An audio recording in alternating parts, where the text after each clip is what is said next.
السلام عليكم دمان سو دوادا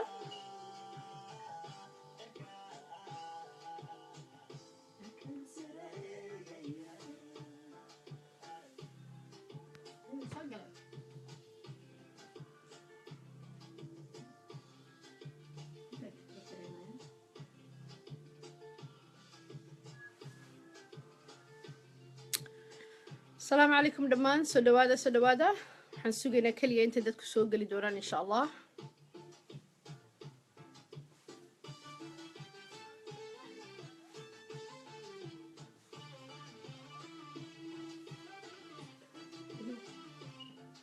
Let's wait until people come. Stay. هذا بكتشرب. مولود سوداء ولا لا؟ السلام عليكم.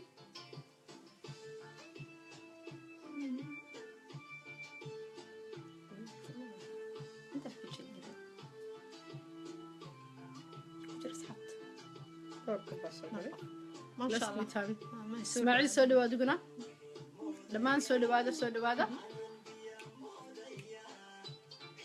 إدل سوداء إدل ياسين علي سوداء ولا لا؟ دمانتين سوداء طبق بلا فردور إن شاء الله عاوة. ممكن دمانتي وان السلامينا. ما حنسوقنا أنت أصحاب تسوق ليان. مركا دمانتين قلبي فروق سوداء هذا.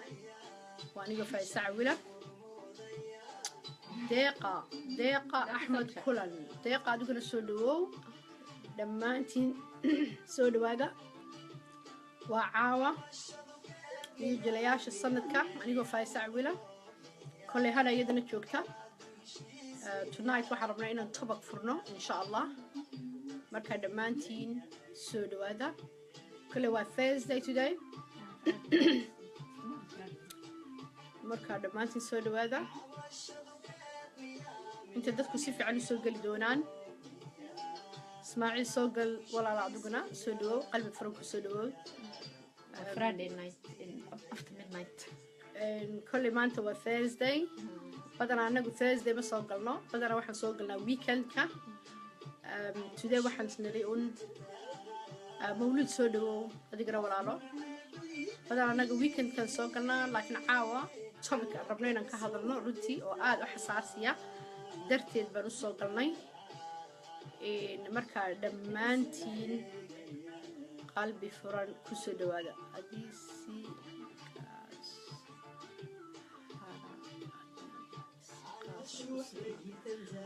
اسماعيل وان كا قاده walaalo soo dhawo adugana adigayo wixii kale dad meesha ku jiro dhan dhamaantiin qalbi furan baan ku soo dhaweynaya insha Allah waxaan rajeynayaa in topican caawad ka wada hadli doono inuu noqdo topic dad waaweyn oo khiyaara si wanaagsan oo wacan ana iyadana joogta marka insha Allah waxaan rajeynayaa topican inuu noqdo topic dad waaweyn ay maaragtay ay wax isku weedarsanayaan nasra qalbi furan ku soo dhawaaduguna nasra axmed macmacdiga salaan sare nasra iyo dhamaantiin inta kale meesha joogo dhan marka topican maanta ka hadli doonaa waa topic xasaasiya waxaan rajeynayaa kulay dadka ku jira meesha in iyaguna ay ka soo ra'yigooda ka dhiiban karaan comment-ka dhinaciisa marka just waxaan sugaynaa dad badan baa kulay anaga nagu xidhan hana iyo anigaba dad badan baa nagu xidhan haddaan nahay jilayaasha sanadka markaas bas waxaan sugaynaa inta dadkii kale soo geliyay dad badan baa runtii maanta Thursday maalmahan soo galna maaha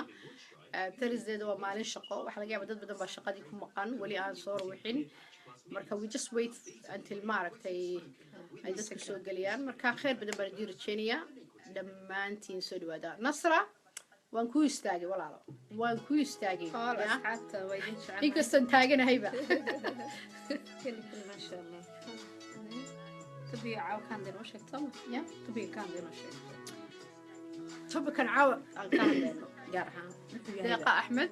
ya tabiica wanaagsan oo waxaan tabiica hadhow ilaa ay kasoo topican ka hadlayno kasii fikira okay topican ka hadlayna waxa weeyaan kulay baryaha waa arkayseen social media kii socday baa ama social media waa arkayseen waxyaalaha maaragtay dadkii badan ay ka hadlayeen dhibaatooyinka haysata haweenka Soomaaliyeed kufsiga you know iyo waxyaalaha noocaas oo kale marka anagu kama hadlayno wixii dhacay wixii laga hadlay dib uguma noqonayno inkastoo wari ayna taabanayso dhibkii soo gaaray inantii yareed 15 years old inantii soo gaaray dhibkii soo gaaray welina taabanayo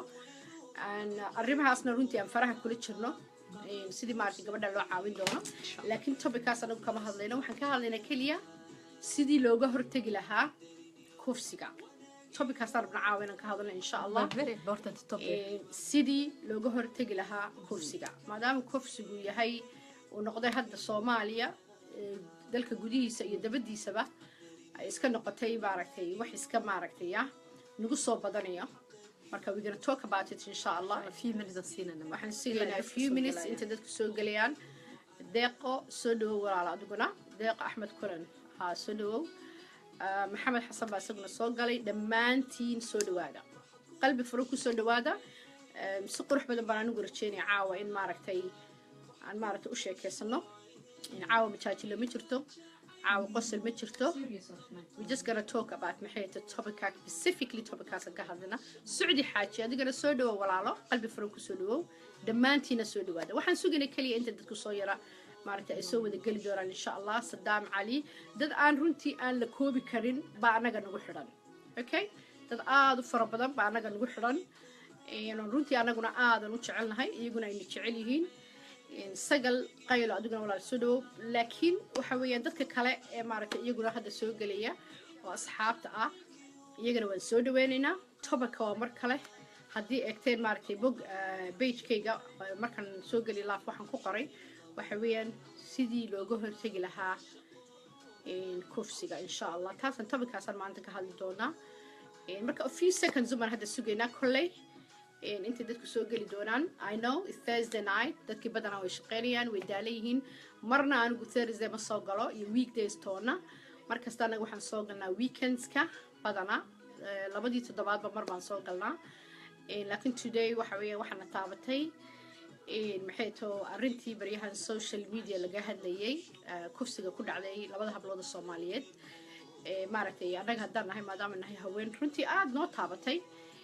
marka we gonna have to talk about that insha allah sidii aan uga hortegi lahayn I think waxaan u maleynayaa topicaas maadaama anigu cabaaran hadlay waxaan u yara dhaafaya hana maxay too runtii daraasad badan ka sameysay mawduucaas 20 I would say 48 hours kii ugu dambeeyana aad runtii waqti badan siisay sidii looga hortegi lahaa maxay hayto kufsiga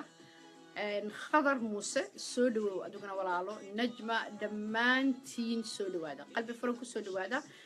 do you want to start few minutes Yeah? okay bixir ya inay soo bataan okay kalley dadka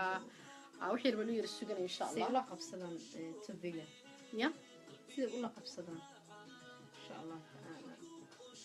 ma dhameeyo guuleed adiguna soo dhawow dhammaantiin soo dhawow only waxaan sugaynaa yara asxaab badan runtii oo maaragtay nagu xidhan annaga aan sugayna runtii inay soo galaan we just waiting laakiin insha allah wax bay insha allah we start aan bilaabina 2 to 3 minutes insha allah 3 minutes so I'm gonna leave it to you markaas yeah wama weyn wasla wadwadeena dhawaaray hadba dhinac waan ka wada qabanaynaa insha allah tacaala ilaha idinkii faisa kusii haa wado usii wado assalaamu calaykum ummadda soomaali meel kastaa joogtaan dhammaan waa jiliyaasha sanadka waa gabdhaha idin jecel walaaladiina ee markasta ka danqado bulshada dhibka iyo dhibaatada loo geysto dhib kastoo noqdaba markastaaba caawa waxaan gaar ahaan usoo gelina waxay tahay sidee looga hortegi karaa nasra tankiya baa ugu salaamay sidee looga hortegi karaa guuleed kufsiga ama sidee wax looga qaban karaa annaga markii aan joognay wadankii runtii waxaan u maleynayaa boqolkiiba 2 baa dhici jirtay ay ka dhici jirtaan u maleynayaa dad aanan shaqo ku lahayn ama dad aanan lasoo abaabinin waayo abaabku waa mid gooni ah waayo ilmaha markii lasoo abaabiyo aadaab lasoo baro hooyadiis laga soo naxo walaalihiis kalgacayl badan u arko in aad dumarka uu gool yahay gool diamond because waxay tahay macnaha waxaan saas u leeyahay waxay tahay ilmaha markuu yahay ilmo yani og yahay hooyadiis ama walaalihiis inay dad qiimo badan gabar maskiin oo walaashiis oo kale waxaan umaleyn dhib uma geysanayo markii nolosha noocaas dadka ay kusoo koraan boqolkiiba 95 boqolkiiba 98 Soomaaliya kufsi ma jirin burburkii wixii ka horreeyay wixii ka dambeeyay gabdhaheena hadda heer waxay gaareen ajaanib qof walba iska kufsado looma ooyaana noqonay dhib badan baa nagu dhacay qaxi wixii ka dambeeyay Liibiya xeryaha xabsiyadii meel kasta because dhib badan baa na gaaray marka ayaan dhaweyd sheekada waxaan kusoo cusboonaysiisanay waxay ahayd sida loogu hortagi karo kufsiga waayo tii hore waxaa la biyaha markay kaa badan yihiin way ku qaadaan yacni xanuunka gabdhaha loo geysanayo aad ay noo dhibtaa xabsigii uguma tegi karo magafa kama soo celin karo wadankii uma tegi karo waxay noqotay hadalkayga kaliya inaan afka ka qayliyo inaan ka daqado inaan ka ooyo habeen day and night baan dhaho dadkaygii gabdhahaygii Soomaali wiilasheenii gabdhaheenii wiilashii meel kasta lagu laynayaa hadda waxayba noqotayba in loo sii badiyay gabdha Soomaali meel kasta way ku dhibaataysan tahay wiilasheen waan jecelnahay anaga ma necbin laakiin maanta waxaan taaganahay sida ugu hortagi karnaa kufsiga waayo maanta dhibka waxay taaganta waa gabadhii yareed kufsatay 5 ciyaar wiil dhalinyarta ahaa is very sad gabar walaashooda kala ah bay soo kaxaysteen bay waxaas ku sameeyeen horta wax waa wixii qadar Ilaahay waa Ilaahay qadare laakiin waa wax shay ma wax laga caroodo aad baan uga xunahay marka ani waxaan leeyahay ilmaha markuu ku soo koro nolol fiican wanaagsan naxariis hooyada waa dahab waa diamond waa gold qofka dumarka ah ama aad bay culus tahay waayo qofka naxariis badan hadii la siiyo ilmahaas markuu soo koro gabar inuu taabto iska daayo wax yar u geysta xataa ma yeelaa waayo wuxuu ku soo koray society kalgacayl dumarka loo naxariisto xala waxaan dhageysanahay sheekh raaga oo raagayaashu waa badan yihiin oo sheekh kale I think inuu ku nool yahay umaleynaa Afrika wuxuu yiri dumarka markay horaba wabla abuse garay ayagoo noolba min abuse ka laga moodo wax un qofka ma waaba hadalka waa naxariis la'aanta waa kalgacayl la'aanta waa aan habiga abuse ka aad u tiro badan tahay waayo gabadha waxay u baahan tahay naxariis badan ama gabadhaada ha ahaato ama xaaskaada ahaato ama mid kula dhalta ahaato waayo waxa keena dumarka Soomaaliyeed in maskaxda laga dilo ay ka dhintaan taasa ka mid ah yararka markay koraan ay u tilaabsadeen kufsi inay sameeyaan ha iga xumaan ragga Soomaaliyeed hadii ku jiraan waxaan ka hadlaynaa waxa dhabta ah ee society-geena maanta haysato waxaan u baahanahay in la isku xirnaado waxa loo baahan yahay gabdhaha in naxariis badan la siiyo sidii looga hortago kufsiga iyo dhibaatada waayo gabadha waa guriga iyada hayso hooyada waa dahab hooyada waa dahab aan la heli karin ma fahamtay marka waxaan leeyahay in horta uu socda tubiga in badan baa aad uga qoray xal sheeqas aad baan uga helay yacni kalmadaha aad u quruxda badan oo afkiisa ka soo baxay uu leeyahay dumarkii marka horeba yacni ma dhihi karno gumaysi yacni dumarkii marka horeba maskaxda laga kufsanay maskaxda laga gumaystay waa naxariis la'aanta waa hadal la'aanta waa maxay ahaydee maxaan wax walbo because you know just kaliya ma aha gabadha inay guri dhaqdo cunto kariso maskaxda gabadha loola dhaqay aad u tiro badan tahay asxaabteeni waad ogeeday sida loogu naxariiso jiro gabadha sida markaad adiga biyaha yar caacabta iidan ina siisanayso gabadha aabaha kornay waa sidoo kale gabadha wiilasha dhashana waa sidoo kale marka hala joojiyo waxyaabaha badan ee kufsiga ka imaan karo waa caytinta waa aflagaadada las aan ka soo qabtay habeen hore oo kale live baan ahay cidna wax aan ka galabsanin meeshas wuxuu ku soo qoray qoraal aan shaqo aan ku lahayn meenis ninkaas doo maanta cidna nagu helo uu kafsan lahaa taas way caddahay is clear way gabar walaashayo kala kula dhalata marna aan dhashay sidee ugu qurtay inaad cays waxba aan ka hadlaynay society hadal xun oo yacni qofka aanan ay never see man at qofsa soo caytamay waligay qof codka u taagan in codkaaga ay siiso shacabkaada Soomaali ay u dadaasho ay u ahasho umadaada badcaynaysaa qofkaas is normal ila ma aha qofkaas wuxuu kufsadaa I think wayba ka mid tahay hadduu jaariskii la waxba uu kufsan lahaanba marka wallahi runtii in la isku sheegaa fiican Soomaalida waxbay qarqarisaa wixii ku qarisan waxaa la maalin bay khasaaro ku geystaan wax la qarisas bay ku xigeen gabdhaha waxay u baahan naxariis si loo yareeyo kufsiga runta daarta Soomaaliyeed haloo naxariisto dumarka Soomaali ha yaraato ha weynaato okay ha in aad mahadsantahay hana in topics insha Allah uu sii socon doona mid bayar ma rabaan ka hadlo marka eegtaan inanka gabadha oo 15 yani 15 sano jirta inan lamada kufsaday horta dhamaantii waan salaamayna all soo dhawaada marka egtaan inanta yar la kufsaday horta waa inan yar oo 15 sano jirta okay inamada kufsadana waa inamo yar yar weeyaan waa wax badan kale aniga I think inaanay 20 sano dhammayn amaba waa inamo yar yar weeyaan ala kulli xaal marka aqligiina haddii kaashataan maxaa keenaysa inay inamadii yar yaraa dhalinyaradii like oo age-kaas jira inay kufsi ku sameeyaan hablihii walaalahooda ama hablihii deegaanka la deganaa ama hablihii xaafadda la deganaa maxaa keenaya ya sugaal xaliima soo dhawaada in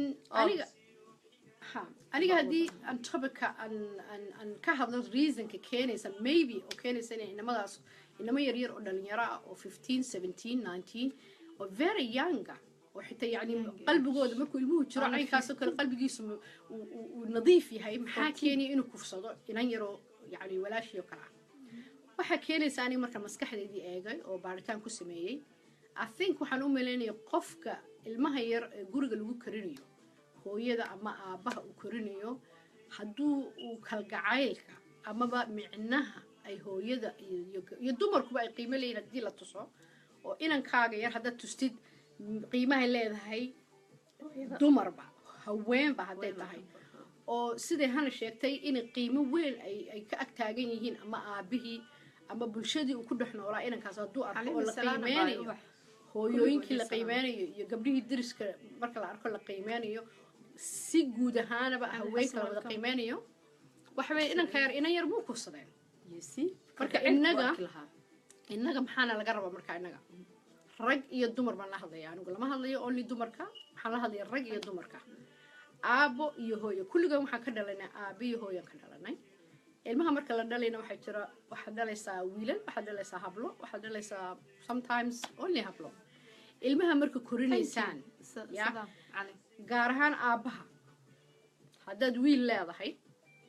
markaad korinaysid yaa qiimaha dumarka iyo haweenka waa inaad tababarkiisa siisaa inkastoo uu kaasu ka yimaado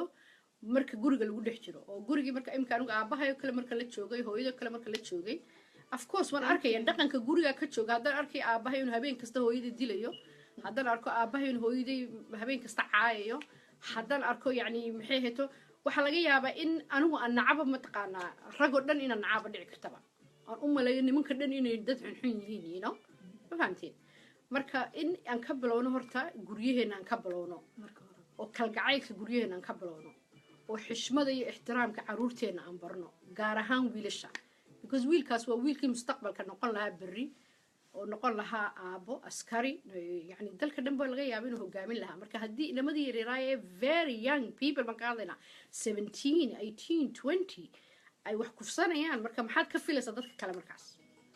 waa inaan ka hortagnaa marka bulshada kale dadka kale qof kasta qofka inanka yara khaldan haddaa aragtaan gacanta ha lagu fiiqo yaan la daawanin anigu waan arkay dadkeena soomaalida ah waxay sameeyaan yani maadaama qabyaalad iyo whatever inankaagu markuu khaldan yahay wuxuu sheeg stop it ku dhe haddaad aragtid dhaqano xunxun haddaad ku aragtid uu ku dhaqmayo u sheeg ha eegin haddaad magaalo soo geshid ood aragtid inama yaryaro wax xun sameynaya khalad sameynaya hablo faraxumeyn yani sometimes يعني تصارن أسي سجال ما عندي وين هذا دي تربية ده حب يري وين تصارن كوت صيا إنا قد مسلمان هاي سماح يعني ما دام دد مسلمان هاي وأنا كل قناة لقن كإسلامك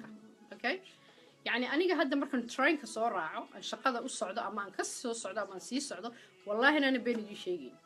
يعني ترين كذا أكتان UK ترين كوحوي ومركي قاركود رش أورك واحد سوق ليه كنت نقف بسوق ليه in one time markaas dadku saas isugu dhigdhigay waan isku dhigdhigaynaa maxay markaa dadku sameynayaan raggu maxay sameynayaan intooda badan wuxuu iska ka ilaalinaya inuu ku taabto ninkii maadaama dadkii too many people yihiin wuxuu iska ilaalinaya inuu taabto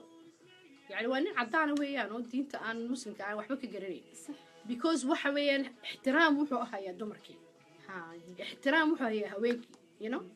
innagana inan Soomaaliyeed oo kula dhashay oo ku garanaya oo hadduu doono marka qaarkood marka meel isugu timaadaan dhaqanadu kugula kacayo aad ka yaabaysaa aad soo oranaysaa excuse me aan aragnay aan kulligeena ognahay meelaha qaarkood markaan tagno annaga haweenka Soomaaliyeed ciriiri badan iyo dhibaatooyin badan baa naga soo gaadha yani dibka naga soo gaadha yani dadkan cadaanka way yar yihiin very rare aniga kadan shaqooyinka markaan job interview haddaan tagayo hadda now ninka cadaankan job interviewga u tagayo waxba ima weydiiyo only CV-gana hordhigaa interviewgu iga qaada xitaa ima fiiriyo he doesn't care waxaan hay anigu only xitaa ima weydiiyo inaan xaas ahay inaan gabadh ahay inaan hooyo leeyahay su-aalada xitaa kuma weydiiyo annagana waxay ku weydiinayaan ilaa iyo waxay doonaan inagana haddaad maanta u shaqo tagtid maybe haddaan maanta u shaqo tago hay-ad ay soomaali leedahay yani ay dhacday runtii inaan u shaqo tagnay before يعني سؤال هذا اللي وديني والله وضيابس قبل ودينا لكن بفعل اللي وديني حاس ما تحي مقبرات يعني stupid question بيك وديني يعني ما كصومالي أنا ما شقانو إيمي حاس ما تحي أنا ما شقانو إيمي ماشى بصوح أنا إيمي إنا كوسيو life كي قدر إنا كودي بقوي مركا we need to know and learn as well سيدا نو احترام لهم والله مركا بدشا أوكي dadkii difar waxay soo qoray advice ma sha Allah qaarkood waxay leeyahay hooyada qaad guriga tarbiyada qaar waxay akhlaaqda إنما بدن واحد ترى أنا ما أراني إنما بدن يعني واحد نقول ترى إنه few percentage بنقول ترى few percentage واحد بالشدة ده هلا ينسى you know وإن يرويان يعني ممكن تدب بس كو قاعدة أراني رجع no و few percentages وواحد ولا بعضير لكن ما حكينا سوى كأمسنا وكأمسنا تصار إمك حدا إمك ماركت كتكتير تسوي بستين طبعا حبضات أو تفاح هذا تسوي بستين وهل حبوا أي وحير أي كهلا سنتي هالك حبايا ودمشي سكجردت فريج كاجا سكجردت راديو أوكي دو ماري واسكعنيا next morning مركت قاعدين أبل كده ما واحد كعيس السوق وده جرين نقطة أو هاللعبين هذا إن يربو كهلا سنا طبعا حبنا وياهين كوفيريا مركت تصالك أو سوقات مركت إنك percentage كنقول شراء أو هاللا سن ويري هاي لكن مشكلة تالا وحول الدجالم كي باير مركت we need all of us إن الله دجالمنا marka adigu meel tagtid magaaladaada tuuladaada degmadaada xaafadaada haddaad aragtid inaan yaro edab daran markii waxaad ku tiraahdaa jooji wariyaha oo la hadal oo waani oo ku qaali oo ha ka aamusin oo ha odhanin maxaa iga galay because waan aragnay dad badan waxaad arkaysa laba qof oo isla socdaad arkaysa oo best friend baan anigu arkay oo wallaahi أنا أركي لبا قفا صاحب وقفنا وحي هاي يعني أنا كاجا شاكين كريم وناجيس إيو حشمد إيو احترام إيو صدور رقمية قفك كلنا أبزت كي هاي وين ودي أنا كاس وحن كرونية وإنا كان ساس أصعنا أساس وقلقلوا عن محاولة ساعتها أسك صاحب كوي مواني سي ما يمحن كواننا محايا قلب كليه أنا وحبي يليني شو ذي وحبك مو يلين أديك لكن تمر ولا شاب يليا هو يدا ويليا that's good you know ها ورنتا مركا we have to be very careful وإن لا دقالنا كل جن هذا لا دقالنا مجتمعنا وح كبحية أنت ير وحن ير إيه هاللسن وبحيان مرنا هكو إيجي إنها هذا سجرة مسوا أدقو سمي وين okay dadkii waxay soo qorayaan different advice here okay dadkii qaarkood waxay leeyihiin waa guriga baa lagu tarbiyaa ciyaalka akhlaaq daro ayaa keeni karto iyo kufsiga way dhacdaa because qofa akhlaaq lehba wax ma kufsado waxa soo qoray maxamed xasan abu warunta waa wax dhaca laakiin waxay u baahan tahay hooyo wanaagsan ee soo haysto qofkii waa ilmihii waxa lagu arkaa akhlaaq la'aan marka waa in la isugu tagaa hooyadii aabahaba ilmahaas loo sheegaa in aan xumaatada la sameeynin ay gabar la dhalatay because waxa guriga joogto walaashiis ma jecel walaashiis la kufsado ama la xumeeyo marka hadii aan caruurta sidaas loola hadlin wuxuu ma hagaagaya wiilasheena ma wada xumo 20% 15% waa inta waxa sameeyayso ha wali way ka yiri waa maybe 7% ma fahamtay baacaya gabdhaho dhibo laakiin ma sha Allah intii waa good laakiin hal iska qabto xumaatada oo qaarkood waxay leeyihiin guriga lagu tarbiyeeyaa runta waa because tarbiyada guriga way ka timaadaa run waxway the first step ka waxway horta guriga weeyaan because guriga ku soo kortid adigu aabaha iyo hooyada waxay ku sheegaan umad horta ciyaalka markay yar yihiin tusaale diisiinaya horta sida ayga maaragtay aygo kala samadka anaga hadda meeshaan dalkan kuna ayga waa la tababaraa yani maxaad arkaysaa ay inta park la geeyo ciyaaraya waxyaalo badan sameynaya okay ilmaha markay yar yihiin waxba ma kala garanayaan laakiin indhay leeyihiin dhagay leeyihiin caqli maybe aan ku filnaan way ma laha laakiin waxbay arkayaan marka ilmaha waxay guriga ku arkaan bay koobi gareynayaan haddii arkaan kalgacal badan oo guriga yaala ilmahaas wuxuu noqonayaa ilmo kalgacal badan hadduu ilmahaas arko inuu gurigu maaragtay yani aanu ma odhanay way jirta marka hooyo wanaagsan aabbo wanaagsan oo laakiin maybe iska ahaa maaragtay aabayaal waxay jiray wanaagsan hooyo wanaagsan iska hurdadee oo ilmahoodii aad maaragtay badan bay haysaa hooyada way too busy iyadana intay hawsha ka badatay aan fahmi u fiirsan waxyaalo badan laakiin ilmaha ogaada 2 sano markuu jiro ama 3 sano markuu jiro wax kasta uu koobiyo isagoo jiifa buu indhihiisa wax ku eegaya intaa wax buu eegaya muxuu eegayaa dhaqankaa guriga ka jiro eegaya hadduu ilmahaas arko maaragtay in waxyaalo badan freedom meesha ka jirto oo wax la iscaayayo lis baarayo iyaguna sidaas bay noqon doonaan marka taas waa stepka ugu horeysa ta labaad marka ugu muhiimsan waxay markaad adigu khalad aragtid adiga markaad khalad aragtid oo bulshadaada ku dhex nooshaad khalad aragtid waanaad khaladkii adigu saxdaa saad ku saxisay iminka aniga gabadhan waa she's my best friend waa saaxiibadaya okay wax badan baan isdaba soconay inagu soo wax badan baan isdaba soconay she's my best friend okay haddana waxa weeyaan maanta hana ya maasha allah gabadh fiican wey laakiin haddaan ku arko khalad waan u sheegayaa waxaan onayaa hana wallaahi tan iyo tan waad ku khaldan tahay laakiin haddaan iska daawado ka waran oonu arkaayo inay khalad samaysan iska aamuso micnihii anigu raalli baan ka ahay khaladkii marka dhammaanteen haa najma soo dhawo walaalo iyo inta kale gadaal ka soo gasho dhan magacyada ma soo koobi karno runtii wallaahi calaykum asalaam waraxmatullahi wabarakaatu marka dhammaanteen maxaa noolaga baahan yahay inaan noqono askaroo kale you know because sidaad uga qayb qaadan kartaa bulshadaada iyo mujtamacaaga horumarkiisa waa inaad maaha inaad adigu intaad shaqo tagtid gurigaaga kiradaada iska dhiibtid ilmahaaga korsatid maxay hayto aad baashaashid keliga wanaaga adigu aad samaynaysid oo adigu aad samaysanaysid waa dadka kale la sheer garaysaa wanaaga aad gurigaaga u samaynaysid waa inaad bulshada kale ay u sii faaftaa ay socotaa oo gurigan haddaad maanta anigu wax fiican aan sameeyo anaan u sheega hanaan yidhahdo you know what saasaan anigu hadda imka sameeya indhaweydba saasaan ku dhaqmaaye let's do it adiguna samee you know oo dadka deriska xitaa u sheega oo wanaagii anigu aanu samaysanayay u sii socdaa from guri to guri to guri marka calaa meesha ahayd fard keliya qof keliya ku koobneed mujtamaca dhan markaa uu hagaagaya okay dadka waxay soo qoreen ubaxa ugu horeysa ubax waxay tiri tarbiyadda wiilasha aabaha ayaa laga rabaa okay ubaxay runtaa waa because wiilasha waxay ka baqayaan nin rag ah waayo hooyada qaarkood waxba kama maqlaayaan waa wada ognahay marka aabahan waxaa laga rabaa qayb aad u inuu ka qaato tarbiyadda wiilasha gabdhahan hooyada loo daayo qofka labaad wuxuu soo qoray sigaal hadal iyo kaftan waxaan ila tahay in wixii haweenka xun aysan yani isfahmin way dhacdaa haween fiican haween xun rag fiican rag xun sahlo sigaalo marka hal waa la isku samraa sida loogu samraa carruurta meesha ku jirto yani sida ilmihii u noqdaa ilmo wanaagsan oo yani ka badbaado labada dhinacba taasna waa mid dhaqan xumada okay dhaqan xumo waxaan u malaynaa horta carruurta Soomaali boqolkiiba 8 ilmaha xataa rajada hooyada abood ka dhinta xataa waa la tarbiyeeyaa waxaa tarbiyeeya qofka gacanta ku hayo way yartahay waxaan way nagu cusub tahay runtii yani ilaahay waxaan ka baryaa inuu ilaahay intaas nooga ekeeyo insha Allah taala su'aalaha waa kasoo jawaabayna waa soo qori kartaa wixii kale okay waxaan dibka keeno marka hore horaba tarbiyadda islaamka ixtiraamka iyo intaba lama soo marin markii uu ka yahay oo haddii ay u weyn tahay okay si wanaagsan abo akhlaaqda runta waa ilmaha diin waa la soo baraa wax waa la baraa in yani geedka marka beeraysid sida u toos buu u baxaa beerada Soomaalida laakiin qofkii markuu carruur badan korinaayo way dhacdaa hal cunug inuu leexdo laakiin still waa lagu dadaalayaa waa hooyadii aabaha waalidka intaba annagana kulay wixii advice no one perfect qof walba waxa way waxba ka maqan marka insha Allah inaan isu sheegno wixii xun wixii fiicanna aan qarsano ma sha Allah wixii xunna aan isu sheegno farta ku tilmaamno ma aamusi karno okay inta su'aalada la fiirinayo su'aalada marka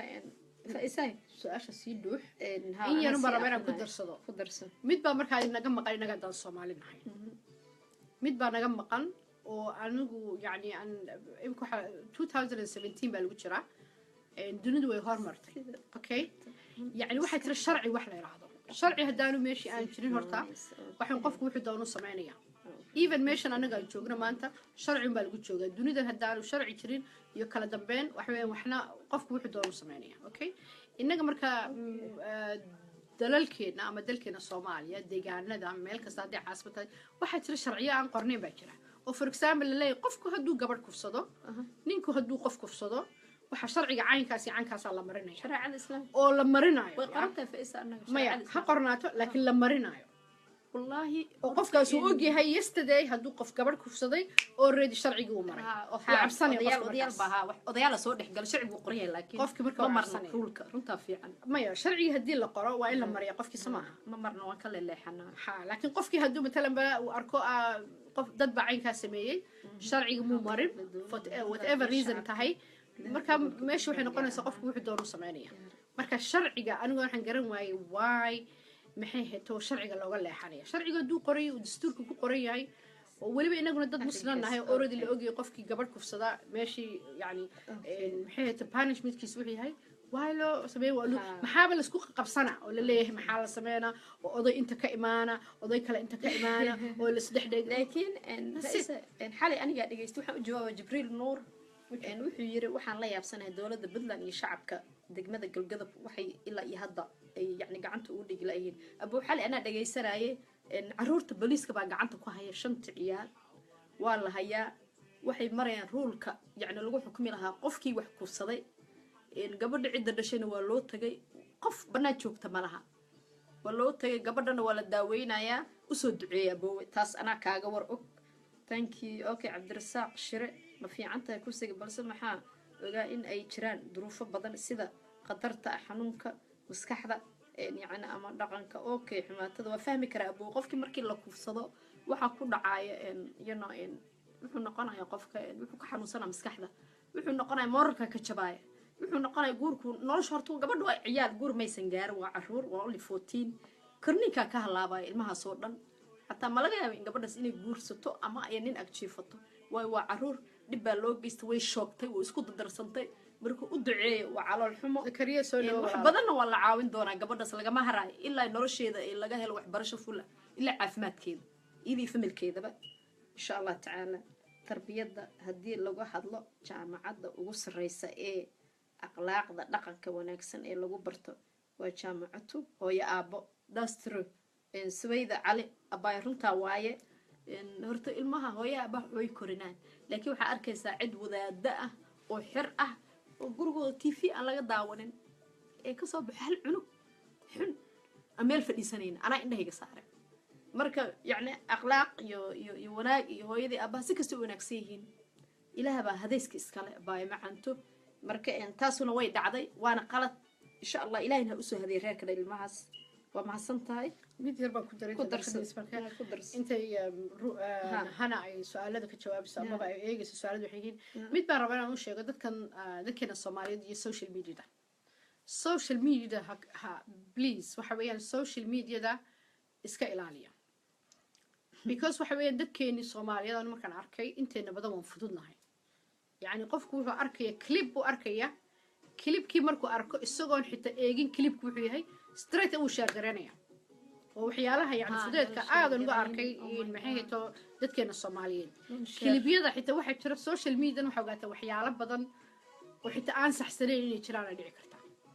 fabricated badan baa jira been badan dad waxa jira dad dunidan u noolba inay dadka isku diraan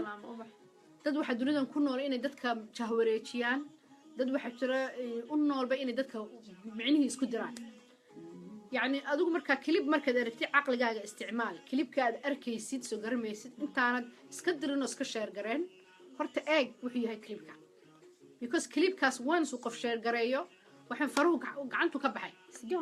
it's gone وحين سيدا لو سعلي ويا ضغطي مركا إذنك وحيالها شير قرين إنسان أما وحيالها حتى ربطان إنه مارتي صوب الليكتان يعني قبة وحي ترى مثلا بينو جوجل قلي أما يوتيوب كقلي وكله for example information يحبو سو أركي wuxuu iska soo galiyay boggiisa soo galiyay wuxuu leeyahay qof caynkaas waxyaalaha qaarkood you can't do it waa criminal offense weeyaan waxyaalaha qaarkood maba samayn kartid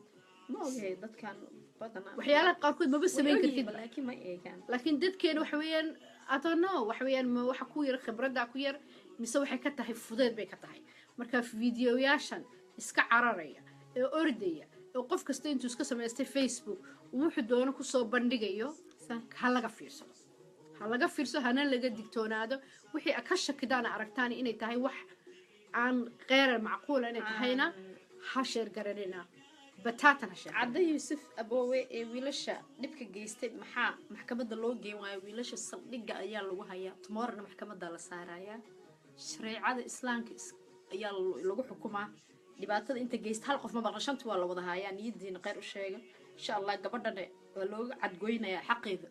ay ka galeen masaakiinta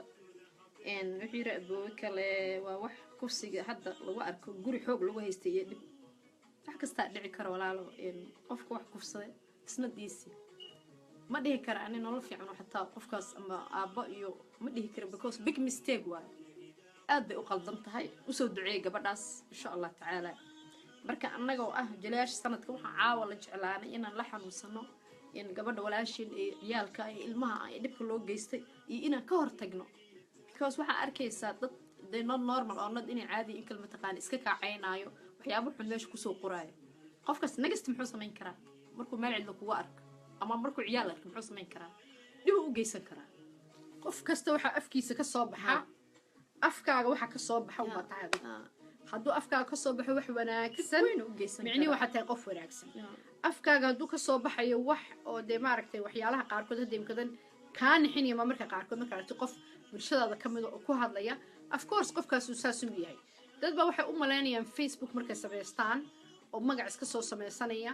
oo dadka ku caayinaya inay fun tahay it's not fun waa adiga waxa tahay weeyaan adiga shakhsiyadaadii baad dadka usoo bandhigaysaa marka adiga dadkiinan matalma facebook ama marka qaarkood dad baa wax iska jecel yihiin inuu maaragtay too many people inay usoo galaan meesha inuu haysto 50 followers inuu haysto maxay hayto maybe 50 intaasoo 5000 whatever dad baa iska jecel qofkii soo aad garay iska aad garanaya waxa weeyaan be careful dadka because dadka saaxiibka la noqonaysid yani qof kasta wuxuu u samaysanaya facebook inuu bulshadiisa wax la wadaago يعني وما سمعنا إنه فيسبوك إلى المعرض تذكر كو أبارنا وإحنا وسمعنا إن بلشدنا وحلا وراجنا إن أصحاب في عيا لنا إن هذا اللي كلو دارستو إن سفي عن لو شكستو إن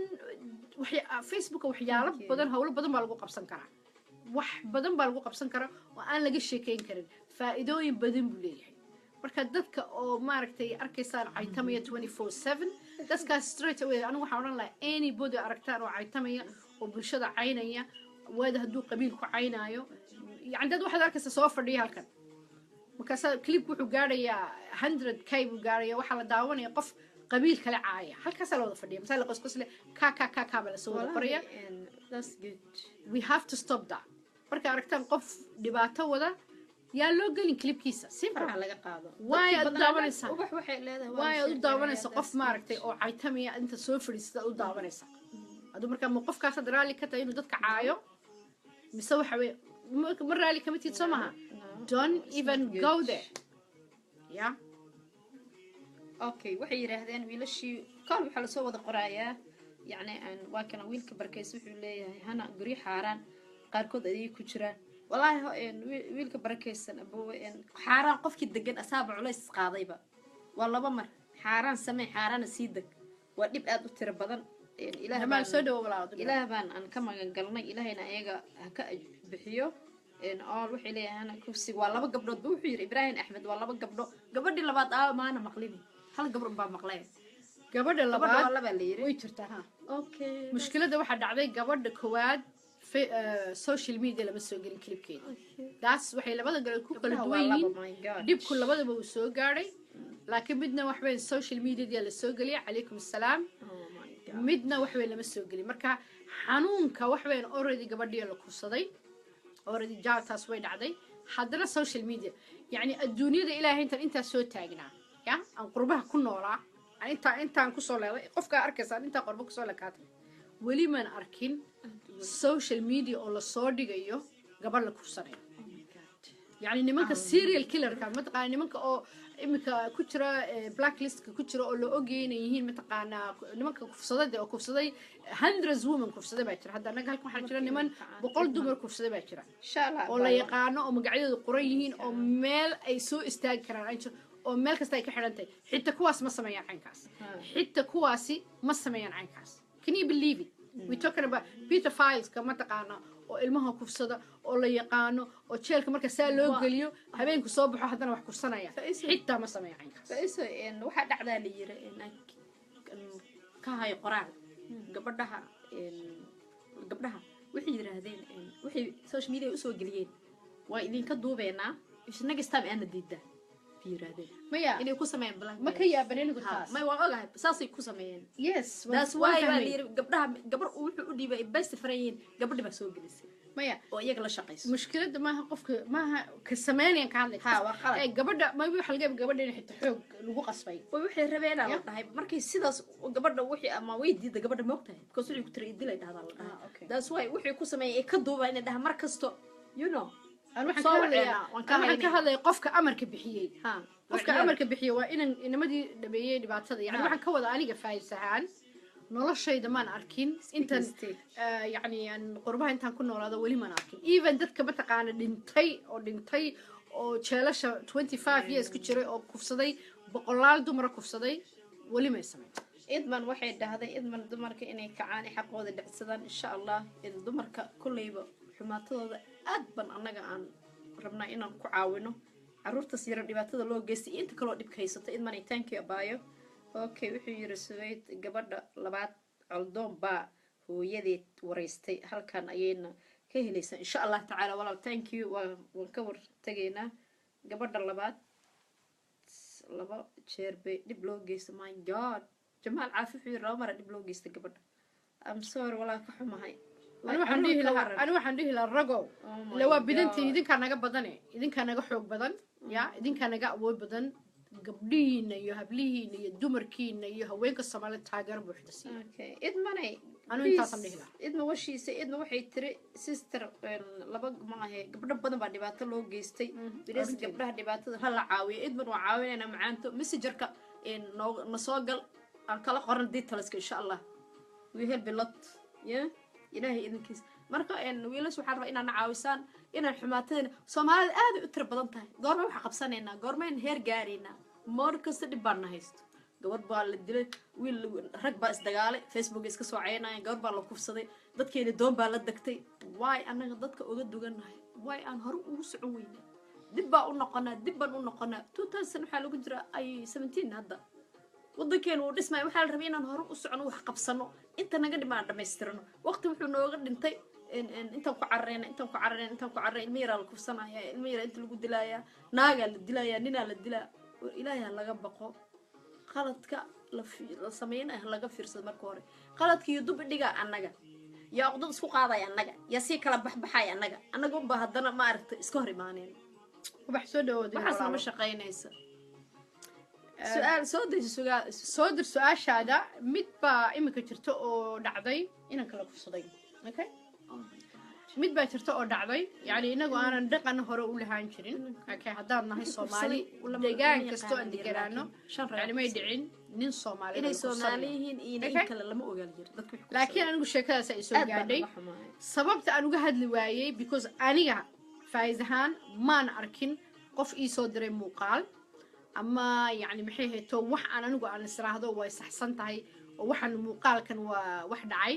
daasoo la hadlay haday jirto ba markaa jirta haday jirto ay dhacday oo ay run tahay waxa la sheegayo because anigu xaqiiqada qofku waxa jira fact inuu ka hadlo wiilka ka hadlay xamar joogo Soomaali haday jirto waxba yani waxay ku tusaysaa in yani diintiina runtii ka tagnay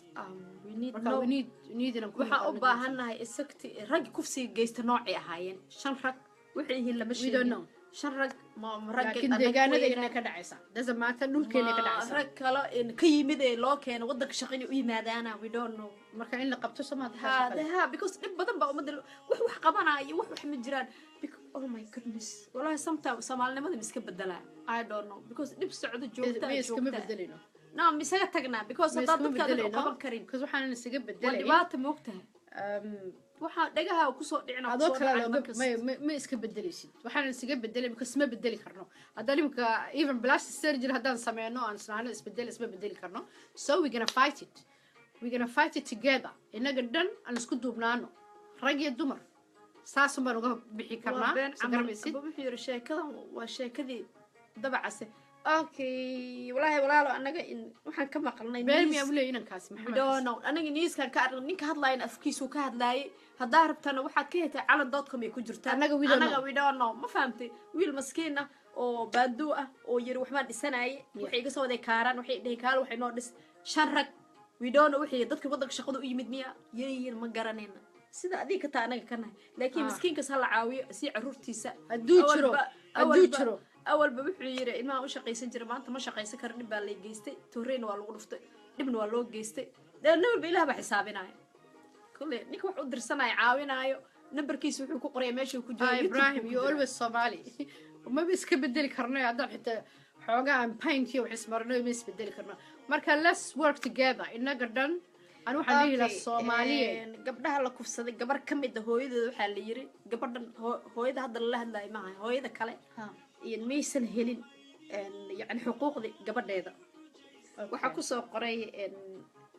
isweyda labada gabadha hooyadood waalidkood waxay ka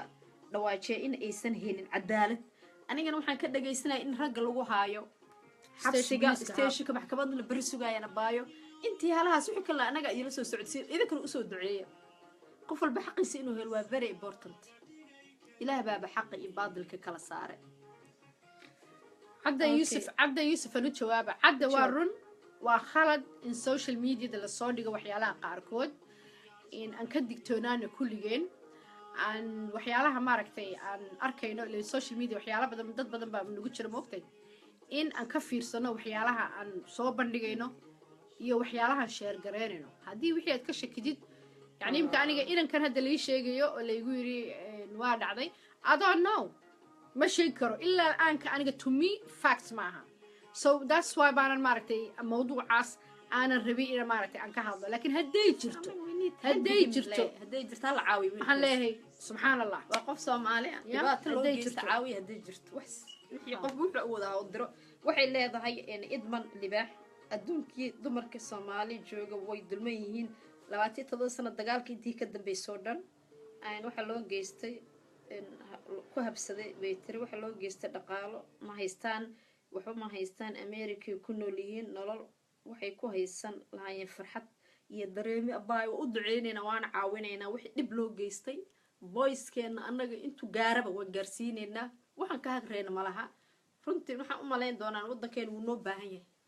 waayo hadduu waddanka iska dhismo dib aan u noqonayna annagaana xoreysaneen meel walbo insha Allah tacaala midda kale inagu goormaan wax qaban karnaa waxba ma qaban karno ya haddaan israahno wax qabo qaar baan odhanaya fadhiista haween baa tihiin maxaa fadhiisana iyaga yani mandalay imika yani qofka hadduu wax fiican sameynayo waa inaad taageertaa yani waxaan arkay so many people markaan israahno yani waxyaalaha qaarkood sameeya haween baa tihiin dumar baa tihiin fadhiista orada guriga jooga seexda oo whatever ya marka sheekadaas yani waxaan rabaa in maskaxdaan ka saaro inamadeenna Soomaaliyeed inamadeennu inama fiican weeyaan raggeenu rag fiican weeyaan laakiin na gacan qabta hadda idinkuna na gacan qabataan annaguna na gacan qabno waxay kulligeen meel fiican baan gaadhaynaa laakiin haddii annaga madaxa naga garaacdaan oo tiraadaan waxba ma qaban kartaan oo na liidaan waxay isna garabigeen ya okay su'aashaada kaaga jawaaba dumarka Soomaali uma roona ragooda xagga guurka ayay wax yaabo badan oo maal adduun ah ku xiraan sidaa darteed inoo fududeeya good question walaalo horta labada qof waxay ku xiran tahay si isku fahmaan number 1 number 2 haddii ilaahay adiga xoolo ku siiyo waxaa u malaynaa gabadhaada hadday qani tahay lagu yiri qani millionaire waa inaad ka bixisaa taas waa mid haddii aa waxba haysan waxaa ku heshiisana isku guursanaysaan reerkeedii iyo adiga iyo ehelkii iyo tolkii adinka waa dhexdeena tan saddexaadna waxay tahay haddii qofku uu ku nool yahay nolol normal ah waa kafin kartaa ila nolol maalkeeda soo shaqaysanaysa biilkaaga gurigaaga horta waxaa quruxsatid ba adinba kuu quruxa gurigaaga adaa quruxsanaysa gabadhaadan adiga quruxsanaysa laakiin wax la isku xiraayo too much unbaa daran guurku waa la barkeeyay horta imika qof lacag haysta way yar tahay qof lacag haysta maanta marka la yiraahdo inan Soomaaliyeed ba inan guursanayo horta qofka lacag haysta yuu yahay waa qofka lacag haysta waa inuu 67 jira sama horta ha maanta ninka lacagta haysta waxa weeyaan already waa oday waayeela marka inan yaro hadda soo baxay iyo gabadh yaro hadda soo baxday of course lacag ma haystaan you know hadda nolosha bilaabayaan marka adigay kugu xirantay kartidaada gabadha is fahamtaan aad rabtid inaad guursatid hadday iyadu kugu qanacsan tahay oo tahay nin yacni very hard working waxay mushkiladda horta kow inamadeenna soomaaliyeed marka hore adigu ku tasho inaad noqotid nima taqaanaa dee muruqiisa yaa xoogaya dee shaqaysanaya you know doesn't matter haddaad $100 samaynaysid iyo haddaad $1,000 samaynaysid marka hore aad noqotid qof hard working ah haddaad noqotid from the start qof hard working ah hadhow waad gaadhaysaa yani waxaad ku bilaabaysaa maybe hadhow meel saraad gaadhaysaa laakiin marna ha ku seexanin adigu gurigaaga iska fadhiya inay ina yaroo lasoo koriyey oo lagu soo tabacay oo laga yaabay inay shaqaysato oo yani maxay hayto salary fiican qaadanaysa inuu adigoo jiifa oo aan shaqaysanayn oo maaragtay aan ahayn hard working man anigu wallahi waxaan oran lahaa nimada Soomaaliyeed inta kulligiin dabagaab xidhataan ma taqaaniin dabagaab inta xidhataan murqiina maala oo yani maxay hayto shaqaysta oo noqdo yani dahasid marka waa helaysaan haddii saas kala samaysaan dhinacaas guurka waa usoo noqonaynaa Ibrahim Axmed wuxuu yiri gabadha videoyaha laga faafiyay social mediaha la soo geliyay waxaa loo soo xiray waa heshiis ayaan soo dhawo okay abo waxaa la samayn karaa in YouTube-ka qofka magaciisa haddii la helo waa loo diri karaa si looga saaro ma fahamtay waayo meeqa kaliba u malaynaa 2 kaliba kala nooc waay gabadha inta laga soo geliyay is waay taas dib uma baahno laakiin yaa la sii share gareyn please ama warad uu joogsaday ya ha share gareynina ma soo sawiruu jiraa and all right guurka waa still laga hadlayaa mawduuca guurka okay guurka haddii la fududeeyo wuxuu dhasbayda guurka haddii la fududeeyo so furniinkii ma badanayo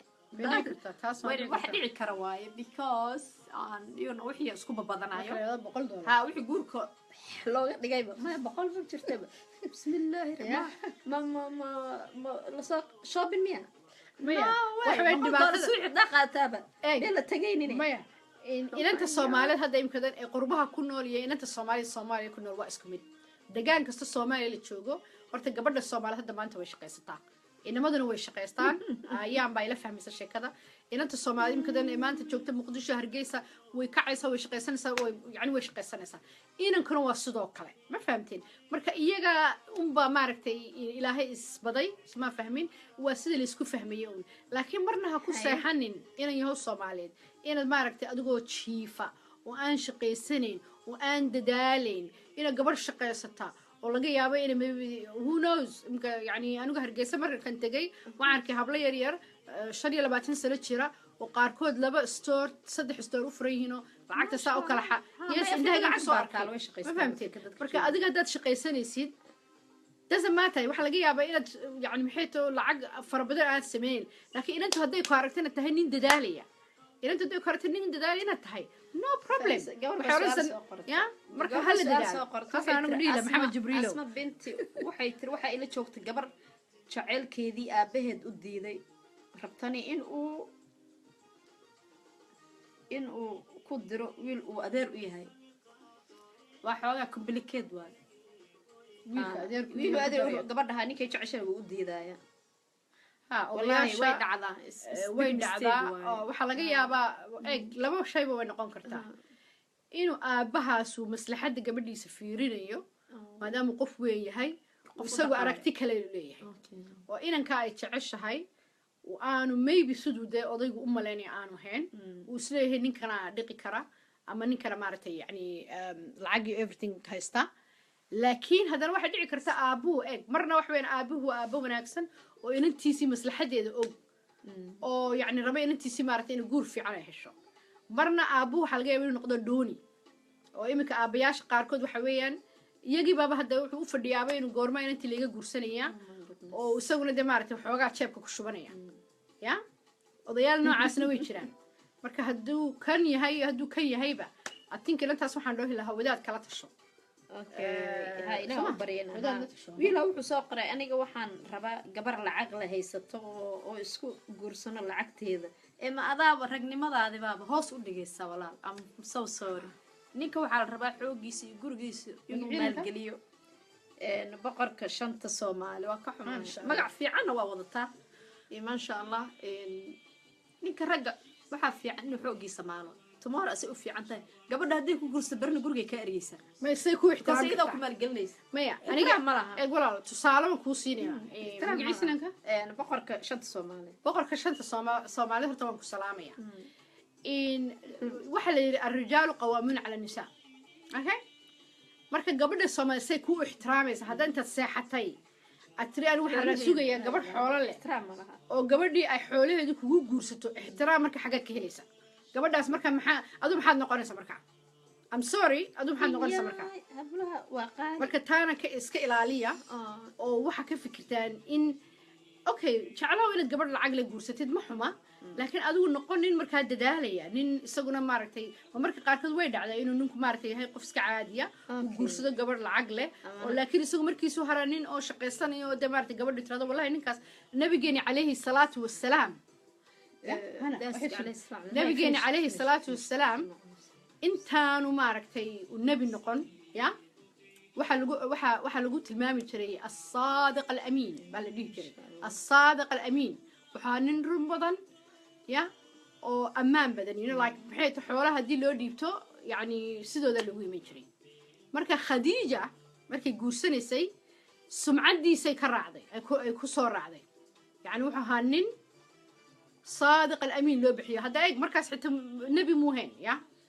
sidaasay ku guursatay way ka weyneed da ahaan way ka weyneed waanay ka xoolo badneed marka ma xuma inuu inantu ama inanku guursado inan lacag leh laakiin adigu waxaad ahaataa waa inaad wax yani quality baa leedahay qualitygaaga maxay tahay marka adigu maybe lacag ma haysatid laakiin maxaad ku fiican tahay oo kale maxaad haysaa oo kale hadda lacag ma haysmeenis ma shaqaysan la waayo qofka lacag ma haysid ma shaqaysid marka maxaa kalood ku fiican tahay natil guriga cuntada ma karinay waa marka marka you have to be careful shaqo tagayso marka shakhsiyada yaan inamadana Soomaali ma sha Allah waa inamada maaragtay shaqaysta anigu saan inta badan garanayo isnad gudnaag xool lacageeda wax kugu ma tarays waraaba ka deeriyayba maanta xoolay kugu haynaysaa marka waxa shaqaystaa kaaga sharaf badan ma sha Allah videogan waan ka bixin doonaa su'aalaha wala socdo ayaan waxay tiri abeed wuxuu idiidu qabaa ninkaas ayaan wax kasta dhici karo anaga ma ogin hablaha waa qaali fadlan lacagta naga dhima or maxaa la dhimi hooyada wax lagu guursan baa lagu guursanaya gabadhan ya hooyada dahabkii iyo geeli laga bixiyo bay u joogtaa gabadha wax cusub ma aha adduunka hadduu isbedelayna for free wax free ma jiro saaxiibayaal work hard guri qurux badan heshida ya de kama ninka cadba gabadha markuu guursanaayo guur fiican uu ka bixiyaa runta haddaa rabtaan haddii kale waa isuga markaa shaqaysataan ama wada shaqaysta horta maxay tahay guurku muxuu yahay waa gabadha inuu guurso guri qurux badan soo maaha adigu soo ma jeclo guri cusub inaad degtid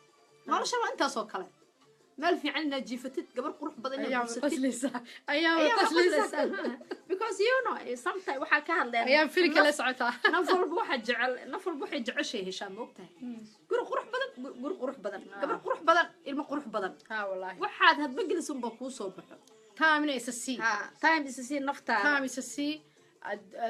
dadaashid oo shaqaysatid oo diyaar garowdid oo you know markaas qofku markuu time isa siiyo oo maaragtay waxay tiri ninka ragga wuxuu ragnimo dareema markuu jeebkiisa gacanta geliyo yes because carruurta teenage markay korayaan shaqada ugu horeysa maama lacagtu waa laysoo baygareey waa shaqaysta nolol fiican markaasuu istaab garaynaa noloshiisa siduu gurigiisa iyo reerkiisa markuu hooyadiis ka gudbo noloshiisa iyo reerkiisa marka waa hooyo walba iyo aabbo walba inay u sheegaan ragga waaweyn waa og yihiin gabadha sida loo dhaqay iyo kolleyba wax la iska dhexiraay ma aha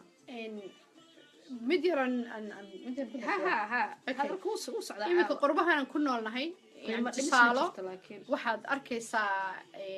marka iskuulka qofka markuu iskuulka dhameeyo wuxuu ku dhameynayaa 16 ku dhameynayaa 16 markuu ku dhameeyo 18na wuxuu ku dhameynayaa high school wuxuu ku dhameynayaa college maalintu dhameeyo college-ka waxaad tahay egg waa 18 ya adult baad tahay ma tihid ciyaal ma tihid micnihii waad baxaysaa waad shaqo tegaysaa naftaada mas-uuliyaddaada qaadaysaa hadda waa 18 ya innagana waxaad arkaysaa inaan weeno 30 sano jira ya oo islaantii hooyadii odhanaya hadbad iyo ciyuuto iyo balaayo iigal si aniga aan ya ku arooso filmadaas waa filmadaan ku arkay anaga nimadeena Soomaaliyeed 30 sano buu jira hadda maaha 18 sano ma jira waa 30 sano wuxuu leeyahay waan guursanayaa ya sheeko gaaban baan rabaa inaan ka sameeyo insha Allah very soon mawduucaas oo mawduucyada maskaxdeeda ku jiraan rabo mustaqbalkeena sheekooyinka gaaban ka sameyno marka taasna way jirtaa wiil baa su-aal wuxuu soo qoray dhalinyarta lacag ma haystaan war dhalinyaro maxaa lacag kuu diiday maya dee guurkoo kale ninka dhalinyarka ah haddaa harti inaad guursatid shaqo fulltime baad galaysaa 3 sano tume marka gabadha ay ku tiraahdo hebel oo ma shaqaysaa nin shaqaystaa tahay guursan kara gurigaada noloshaada kafayn kara maxaa marka u siinay u leedahay lacag ma hayna dumarka baahay lacagta dumarkii ragga way siman yihiin way shaqaysataa waa shaqaysataa adaaba nin ragoo shaqayn kara 14 hours iyada waa dumarba samaaha wallahi waxaan xusuustaa oo iga daacada ya waan xusuustaa mar intan 4 o'clock in the morning hurdada ka kaco waa 4 o'clock in the morning dhagayga fura afarta subaxnimo intan hurdada ka kaco waa wallaahi ya baa intan shaqo tago oon ka baxo shaqada markay tahay 11 o'clock aan haddana jaamacad sii tegi jiray markaas waxaan ka soo ruuxi jiray the next day 9 o'clock in the night baan ka soo ruuxi jiray waa the next day 9 o'clock in the night 4 o'clockna waan kacay gabadhna waan ahay anigu haddaan saa sameynayay aduu maxaad u samayn weydina marka ragga soomaaliyeed inamada soomaaliyeed anu waxaan dhihi lahaa xooggiina maala ya okay heedar cali wuxuu yiri yacni guurka gabdhaha in dhaqaale la isku xirmiyaa walaa labada qof ay ka dhaxaysaa because anaga way noqseen ninka inuu xoolo haysto xoolo maaha labada qof ee ku heshiinaya guurka ayaga unba dhamaysan kara wax walbo marka waxa waaye haddii gabadhii adiga isfahamtaan you don't need it marka ina family iyo qof kale iyo gabadha markay ka xisay dhaad aabbo wiilkaan israbnaa de kullayba Soomaali gogashi iyo doonashada u baa jirto iyo gabadha guri qurux badan hadday xataa badana uu qofku wuxuu awoodin odaga markuu dhaqaale uu aroosiyaa hadduu qofku markastaba waa labada qof isku fahmaan marka nolosha haad ma aha ya haad laga dhigin guur dhimistana ragga ha joojiyaan walaashin ma jecesha in guurka laga dhimo waa may walaasha marta in wixii lagu soo doonto waa may naftaada taasoo kale ka soo qaad maya dadaal haddii qofku ku arko inaad dadaalaysid hadduu bil'aadmigu ku arko inaad dadaalaysid you don't need to have money hadda imka dalkan ku noole anigaad waxa laga yaaba business inaan idhaahdo waxaan rabaa bangiga inta tago yaraado waxaan rabaa 100,000 pound in la siiyo shilina ma haysto yaa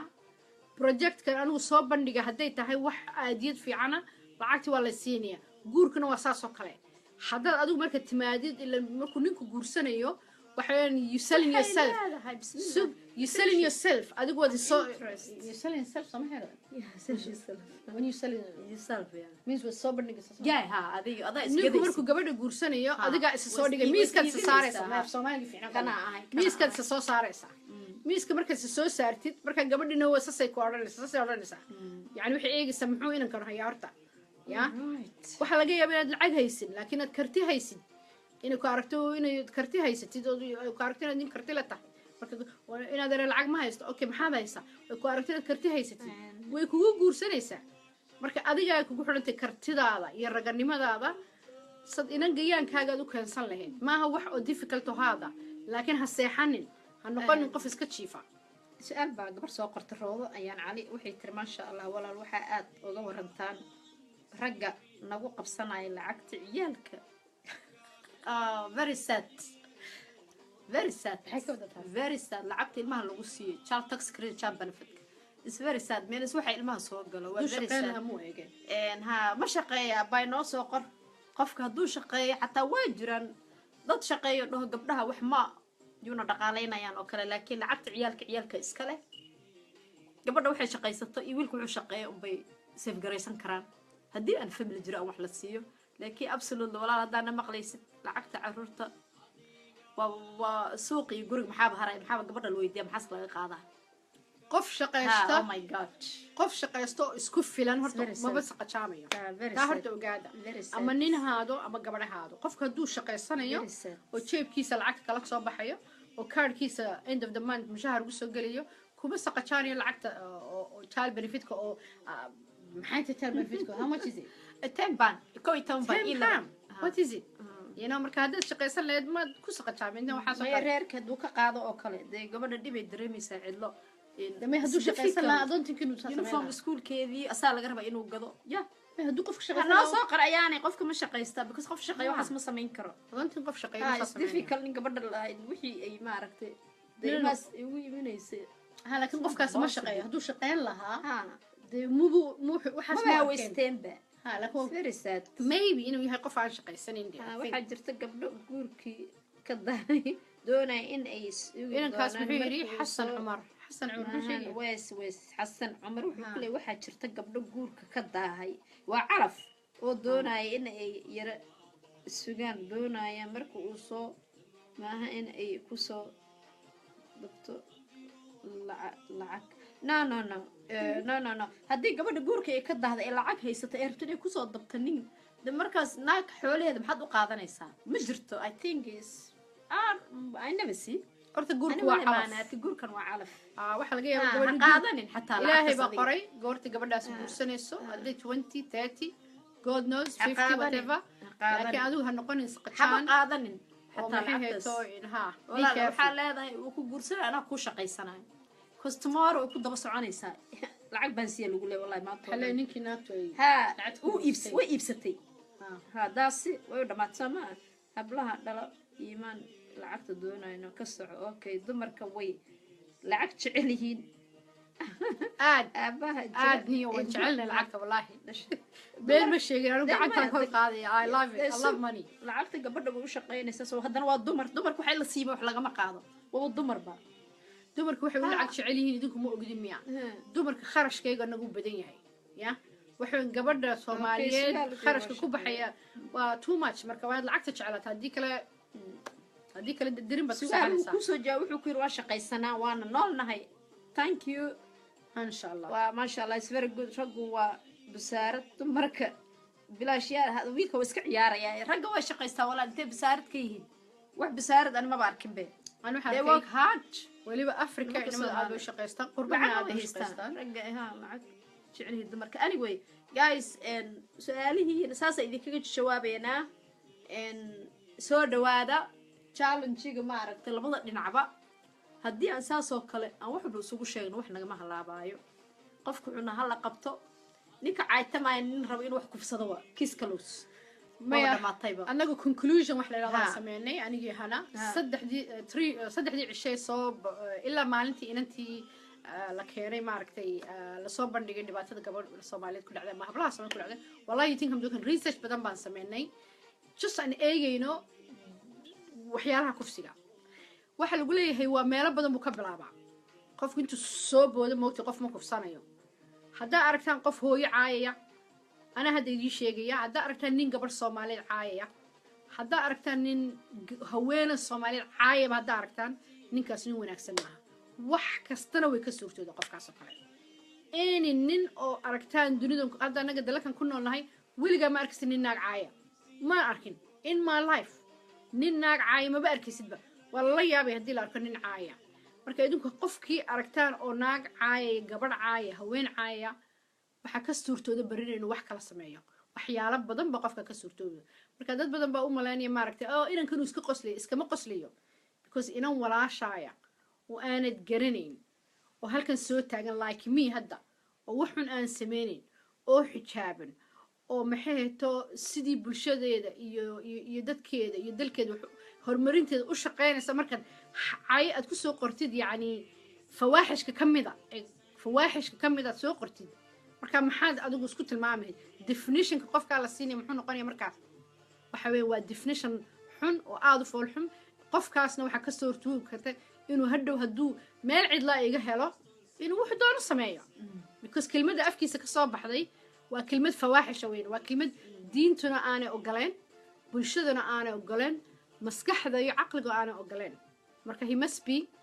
somebody oo maaragtay very dangerous person laga yaabo inuu yahay marka ha laga digtoonaado dadka noocaas oo kale ah ha la iska ilaaliyo dadka noocaas oo kale ah dayriya dadka caynkaas oo kale ah haddii asxaabid leeyihiin ka tuura facebookiina ama meesha kula jiraan ka tuurtuura anigu qofkan arko hal mar ii soo qoracay block baan saaray straight away because qofkaasoo kale ma bar rababa inuu igula jiro aniga maxay hayto facebookayga waxaan raada inaan haysto only one qof kaliya inuu igu jiro meesha oo hagaagsan intaan haysan lahaa 5,000 oo maybe 3 ama 4 ay maanta dhan caynayaan for no reason يعني كلمة أفكار عايدة كصوب حسي في واحد قف فإذا قف عايدة ما is normal قف ما بحب كان لين عينه ونوع أصل الراد ونوع قفصني هذا normal waa nooca hadda liibiya gabdhaha ku kufsada Ha. waa nooca meelaha qaarkood aan laga fadhiisan karin waa nooca isla meelaha nooca. qaarkood marka tagtid aad shahaadanaysid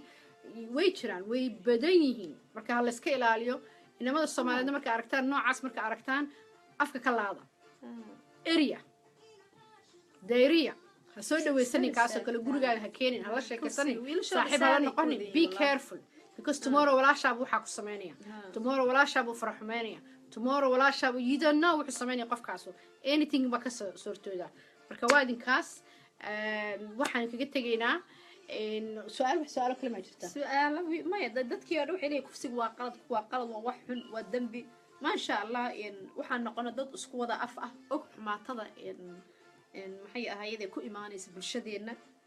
intii guurka ahna labada dhinac isku tuutuurnay runtii waxaan ka wada hadalnay yani wixii loo baahan yahay in laga hadlo aan runta isu sheegno waayo haddii labada aamuso waxaan ognahay malaha guurka qiimaha gabadha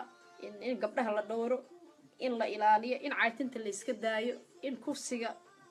xoogga la saaro waxa sameynaya lasoo qabto boqolkiiba 97 wiilashiin way fiican yihiin gabdhaheenna sidoo kale tree waa waxaa qurminaya ee ma aragtay kuwaasna gacan biraha lagu qabto gacan biraan ku qabanayna haddii halkan noogu soo galaan nacaynayno intaba waa anaga waan qabanayna because waxaa dhacda few night markay arkaan barnaamijyada kala socdo wuxuun bay kuusoo qorayaan marka qof normal ma qof caytamaayo taasaan aaminsanahay aniga maasha allah waa idiin soo dhawaynaynaa walaalaheen intaa isku dhiidhiibnana qof caytamaya block in la saaro maaha dee what we can do qofku ma daadihayna marka ma iska daynaa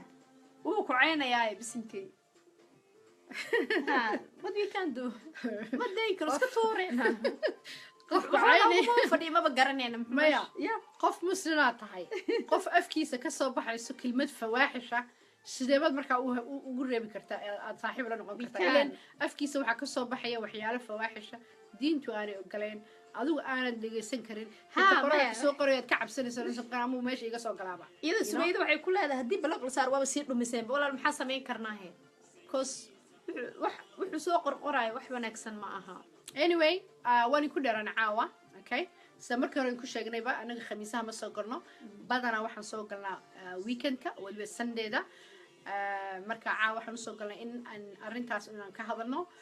dhammaan asxaabta annaga nagu xidhan haddaan nahay jilayaasha sanadka aad iyo aad baan u salaamaynaa waxa kale asxaabta caawa noo soo galayna iyagana aad baan u salaamaynaa qalbi furan baan kusoo dhaweynay waxaana idinkaga tegaynaa sidaas iyo nabadgelyo waan jecelnahay wixii xun inaan wax u sharaxno laakiin markaan barnaamijyada xooga saarno baan waxa u qabanaynaa tobi lagu soo dhaqan celinayo dadka caynaayo insha allah tacaala all Soomaali aan isbood gareeno isku meel noqono oo iscaawino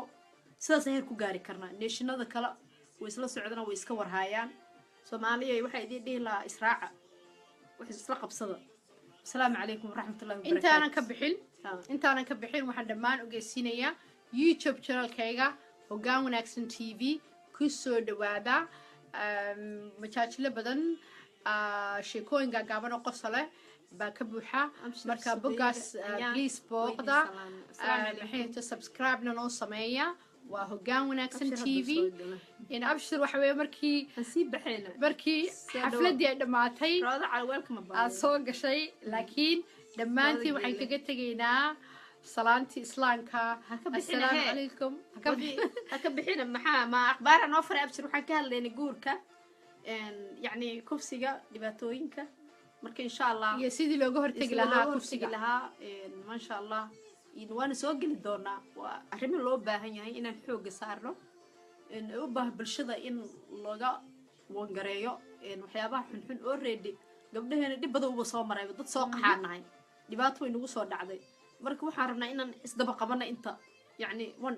neesha kan adduunka dhan la yaabsan yahay Soomaaliya maxaa idiin helay dadkiina way dhamaanayaan dhib badan baa dhacayo waan confuse garaysnay guuleeda su'aal haddaad hal su'aal kiigu dambeeya qaadanayna runtiina baxnaan rabnay guuleed baan ka sugaynaa wan su'aal haddaad soo dhiibaysid oo wanaagsan abshir adna su'aal soo tuuro iyo wiilasha kale oo ku jira axmed wixii su'aal qaba sucaad walaalo we can't because tomorrow shaqaan u soconnaa I hope wallahi waxaana ciidanka ma taqaanaya tomorrow early la kacayaa su'aashaas guuleed hadduu su'aashaas intan ka aqrinaya if you have a question guuleed welcome baad tahay walaalo runtiina ka baxnaan rabnaa halka su-aal baan qaadanaynaa amaba ka jawaabaynaa okay guuleed waxaan u malaynayaa u baxay anyway hadduu ku jiro waa su-aal nala jooga okay Saciid Xirsi kulli waa idin wada jecelnahay waan soo galaynaa insha Allah about insha Allah maybe next week I hope insha Allah if we can ogaan baa uleed su-aal qof kasta wuxuu soo qoray su-aal ha ilaawina ina booqataan boggayaga YouTube channelka aan ku leenahay Jamaalow iyo inta kale asxaabtan jecelnahay hoggaan wanaagsan TV YouTube channelkaas daawada abaaraha ka hadla buu yiri Axmed insha Allah wallahi it's very good abaaraha aniga dhabarkay jabisay ma is very good waan ka hadlayna walaal soo galay dhabarkay jabisay saacada love you too walaal dadkeena in wax u qabano wallahi is very good abo waan ka hadlay waan soo galayna insha Allah taala abaaraha dhaqsan uga hadli doona insha Allah marka waa kaas waxaan kaga tegaynaa dhammaantiin salaantii muslimka assalaamu calaykum wa rahmatullahi wa barakatuh